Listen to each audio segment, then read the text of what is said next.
So kapag mayroon tayong mixer dito idol, tapos meron tayong tatlong amplifier, pwede natin magamit yung tatlong output ng ating mixer dito direct sa ating tatlong amplifier, lalo pag wala tayong ginagamit itong crossover. So itong gagamitin natin dito, dalawang konektor na to na mono to sa dual male RCA, pareho itong konektor na to. Para ito sa phone output at saka auxiliary output. Tapos itong dual mono TS na to dual male RCA, ito yung magagamit natin sa ating main output. Output sa ating auxiliary output, punta ito ngayon sa ating amplifier. So limbawa naka selector A or audio input A siya. Kung isang mono TS natin to dual male RCA, output ito sa ating phone output ng ating mixer. Punta ito ngayon sa pangalawa nating amplifier. Limbawa naka selector B siya dito. Itong dual mono TS natin, main output ito ng ating mixer. Left and right output ito. Pupunta naman ito ngayon sa pangatlo nating amplifier.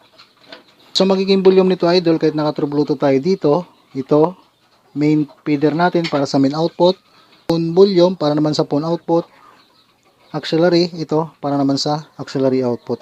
So may kanya-kanyang control yung ating auxiliary, phone at saka main output dito sa ating tatlong amplifier.